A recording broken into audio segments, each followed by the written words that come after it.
Did you sign anyone while you were at Ruthless Records?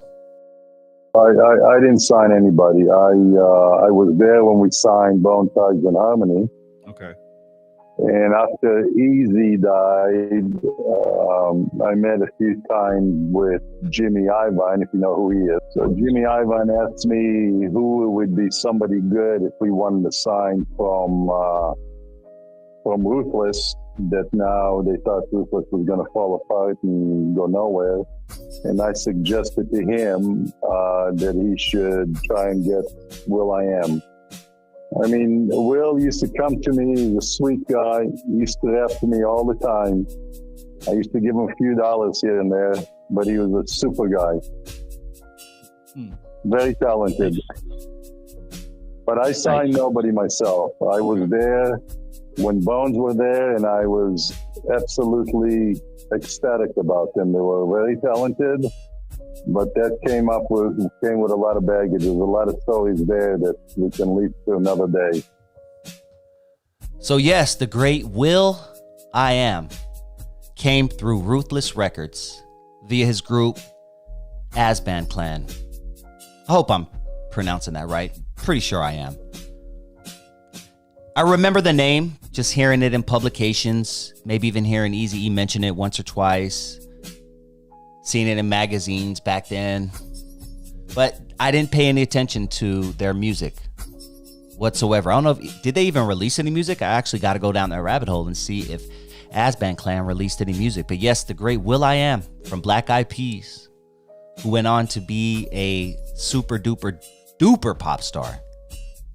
He got his start through Ruthless Records. Crazy. But yeah, he's an East LA native, man. Boyle Heights, born and raised, if I'm not mistaken. Somewhere in that general area. Definitely an LA native. But how interesting would it have been if will.i.am would have blown up on Ruthless? I mean, of course, God, the universe, whatever, writes their own story. But how interesting would that have been if will.i.am would have blown up on Ruthless? Would he have gone on to be the big star that we know?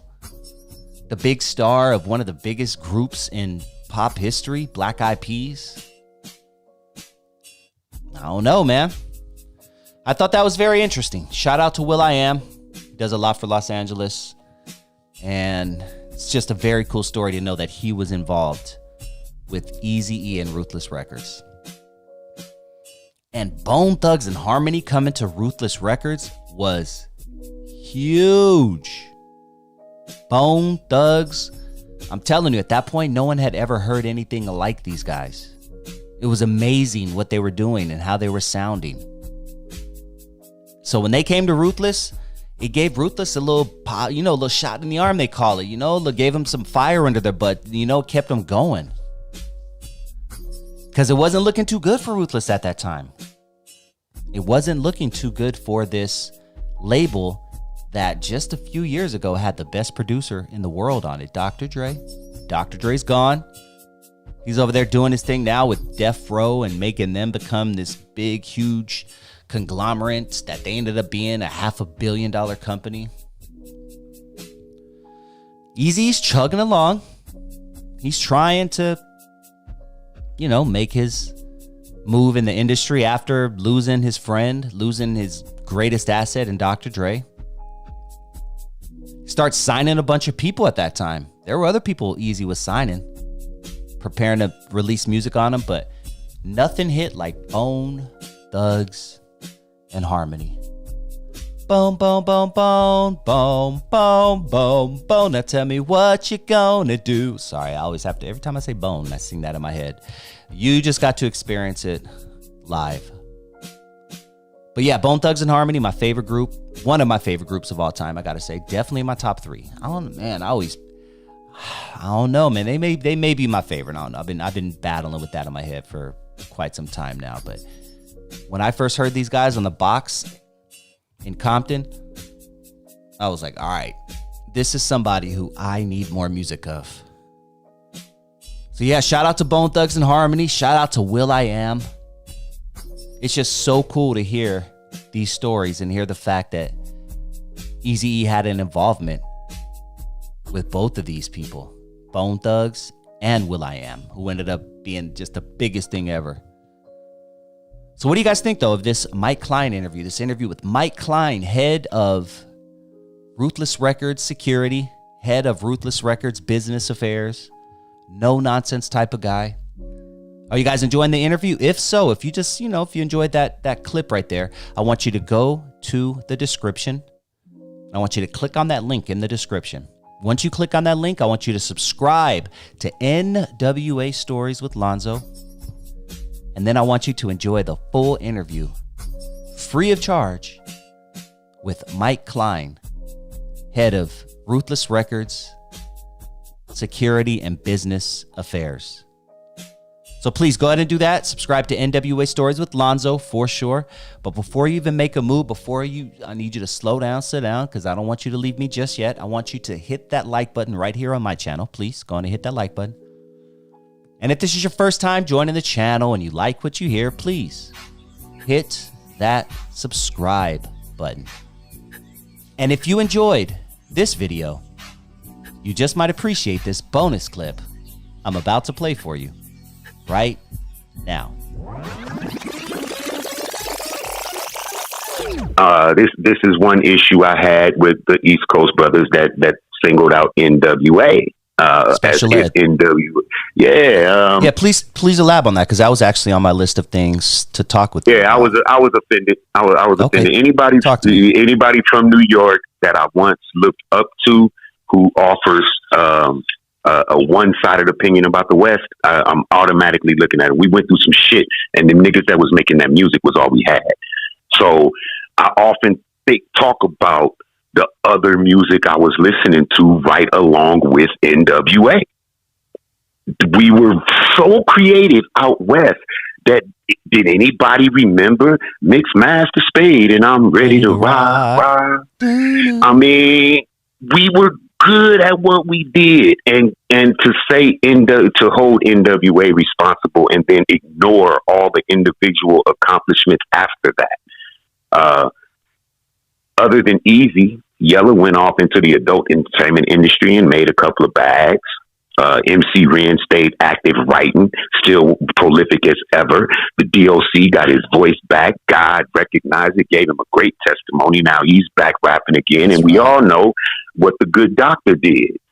So when you look at the niggas with attitudes and you ignore the fact that Cube set the stage on how to cross over. How you go? The members took over music and movies, and you gonna blame them for all of this shit and ignore the Molly Percocet song? I mean, thank you. The Molly Percocet, the Percocet. I mean, I'm on my thought shit, shit. I'm on my thought shit. I'm on my like. There's a pink, asshole brown, all that. Like, what's going on? Look, I've heard enough music in the last 5 years to make me say, fuck what NWA was talking about. Like, oh, who's signing this shit? Thank you. But that man has his opinion based on, I heard a clip from him, and this made it make sense when he said, my little cousin and nephew is crippin' in blood, and what I'm supposed to tell them. And on my end of the computer, I said, you're supposed to tell your sister and whoever's raising them to stop letting music run their goddamn life. Exactly. We listened to the same shit growing up, and I knew not to do some of the shit. Look, my mama didn't let me listen to NWA. My auntie Kathy snuck it to me. Everybody knew Lil James wasn't supposed to hear that shit. There were songs called "A Bitch Is a Bitch" on that album. We wasn't supposed to listen, but we did anyway. We just listened with common sense. I didn't go to school and say fuck the police. I sung that shit to myself because an adult might whip my ass. I happen to like a line that Ice Cube says in a whole nother song, and when she said, because I said I had a Benz 190. There's so many one-liners from that group. To put the onus of that responsibility on the rap group, he kind of sound like the politicians that was against him in the 80s when we was just trying to say, hey, man, they bashing our heads into the concrete out here and ain't nobody really giving a fuck. They literally beating us up legally. And all they did was release an album. That's how I know they the shit. But when you look at who said it, it wasn't Busta Rhymes. It wasn't one of their top. There was a dude that was a one-hit wonder. I'm wondering if he's jealous that these all guys all still rap better than him and are still more successful. I wondered a bunch of stuff, brother. Mm-hmm. I did not see. And then the podcasters milked it, and now this dude is doing podcasts all over the place. I'm like, was this a play? You gonna have to stop scapegoating the West Coast, because obviously the whole world want to Crip and blood and sagging their pants and bouncing their 6'4s. I don't see nobody on the West Coast rolling one leg up, wearing Timberlands and extra layers of clothes and shit, because our weather is fantastic. We wear wife beaters. The white folks wear flip-flops, and even niggas is wearing slides. We comfortable. We got our own style, our own swag. And guys, I'm grateful for guys like Glasses Malone, and grateful for guys like the young kid YG and the young kid Kendrick Lamar, who's a direct descendant of NWA. It challenged my patience with hip hop. If we gonna have some unity and we're gonna come together, then we're gonna open up our minds on what the East Coast is going through and some of their struggles. And I would like for them to open up their minds a little bit about the fact that they will never understand the why of it all. You're not going to understand why we crippin' in blood out here. You're not going to understand why we jump up and down in cars, or why we wear what y'all call them janitor suits, why we wear khaki suits, or why them dudes, Chuck Taylor is the worst basketball shoe ever made, but they swear by Chuck Taylor. It's a style. It's something that about us where we create our own out here, and we haven't, I'm not going to say we, I haven't needed New York in my hip hop playlist since NWA came out. A few of their guys crack my playlist. Of course, we talk about Busta Rhymes and Method Man and Redman and Wu-Tang.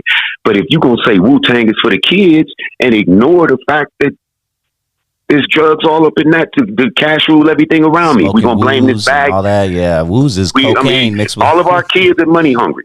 We got a generation of kids chasing the bag. They money hungry and selfish than a motherfucker. Are we gonna blame Wu-Tang and say, oh, they was just in the cash rules, everything around me? So all they saying is get the money, dollar bill, y'all. If we apply the same concepts and just flip it from East talking about West, and then the West start talking about the East. Well, look, man, ain't nobody saying nothing to me about what happened with Scott LeBron. Y'all got a lot of shit. Your top guy is in the major news right now. Oh yeah. And ain't nobody saying that y'all distancing yourselves from this dude like a motherfucker. And I question the sincerity of it all, and all I could do with as the team chaplain of Rich and Ruthless Records, self-proclaimed team chaplain of Death Row Records. First things first, I started praying for the West, and then I started plucking these guys out one by one, telling them go take the crown back and go take it back right now, like yesterday.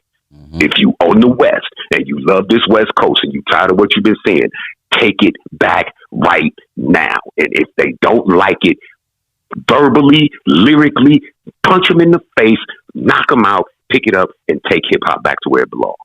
Yeah, that's that. As the gospel rapper, I'm not in the secular side. This is a gospel rap ministry that Arnold Big A. White found on Instagram. And he just told me, don't change. Big A, man. Shout out Big A. Shout out to Big A, man. Real quick, I gotta always, whenever his name's mentioned on my show or I'm in his presence, I gotta give him his love. He's literally one of the first guys to ever give me a chance back in 1992. He put my tape in the store, and then it's been love. Like legit, dog. I'm forever grateful to that dude, and he's such a genuine cat. And going back to the special ed thing, he was trying to. He was one of the very few to make a positive situation out of it. He got Corrupt and Daz. I think. Well, no, sorry, Corrupt and I'm having a brain for it right now. But it was Exhibit. Exhibit. Thank you. And special ed on there to talk about the situation. It wasn't on no hate or no negative shit. It was some positive. Nah, he had to do damage control. Yeah, exactly. Because it could have got really bad. That dude offended the whole state, and we still got open wounds from the 90s about that coast because of the media. That came from that coast. That magazine cover that said East versus West. That was not a West Coast publication. Yep. They started. And the guy on the cover knows the publisher of that magazine. So when you look at the source of it all, I went out to the concert. I just seen No pun intended. I went out to the 40th anniversary of K-Day, and I looked at what the Grammys did. I looked at these 50th anniversary celebrations of hip hop, and it seems as if New York wants us to recognize New York. And that's what shifted me to the 40th anniversary of K-Day, because nobody on New York don't know nothing about 1580 K-Day. Exactly. Ain't nobody, don't nobody in New York know about Russ Parr in the morning with Bobby Jimmy and the Critters. Like, there's a whole section of hip hop. Look at all these roaches surrounding me. Yeah, he's still doing his thing to this day. So when I look at hip hop, I got to remember that I'm from 39th and Western in South Central LA, 7th Avenue Jefferson in South Central LA, 85th and Main in South Central LA, Inglewood, 108th and Crenshaw behind Morningside High School. From the bottoms to the jungles to Long Beach to Compton, on 11th and Walnut to the plumbing jobs in Compton. If you wasn't there through the 70s, 80s, and 90s, your ass don't fucking know. There was no social media. You had to be there. And I would like to think that every region would say the same thing for the 70s babies. I can't speak on what the ATL was like doing Freaknik. I was in the goddamn 10th, 11th grade or some shit. I couldn't afford the ticket. So I can't talk about how lit Freaknik was. I don't know. I know a bunch of LA niggas used to go out there all the time and come back and tell all kinds of stories about what they do out there. But the ATL can speak on that. And if anybody try to say something about the era, anybody from the ATL could say, hold on, you weren't even there. We can't talk about how lit the spot, what's the spot in New York that Nori and them always plug in, the tunnel. We can't talk about what it was like at the tunnel in the 90s, because we was out here at Glam Slam. Mm-hmm. We was doing it different. And we was at Prince's Club, downtown LA. Damn. Taking me back, dog.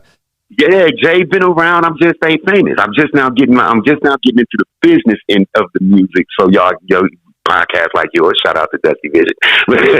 as we grow this up, people are gonna start recognizing, oh shit, that's James from Audubon. That's James from Dorsey. He dropped out. I wonder what happened to him. And then they'll start to see. But I was there the whole time with that bus pass, holding them bus stops, watching all this shit happen. All of this shit. Yeah. They never tell the stories from the perspective of that kid that's at the basketball court who got scared shitless when the shots started flying. That kid got a story too. And he would end up going through homelessness, having a bunch of kids with a bunch of different women that he loves, going to the military, going to Iraq, volunteering for all that shit. And now I'm back home saying, come on, y'all. If I could do 30 years, it's been 30 years. Let's get it together, y'all. We gotta remember what grandma taught us. Go back to what we know to be right, and just implement it into this thing that we love called hip hop. We don't have to compromise who we know we are, how we know we were raised, to do what we love. We can do what we love, rep where we from, and still do shit right. Mm-hmm. We don't have to twist it.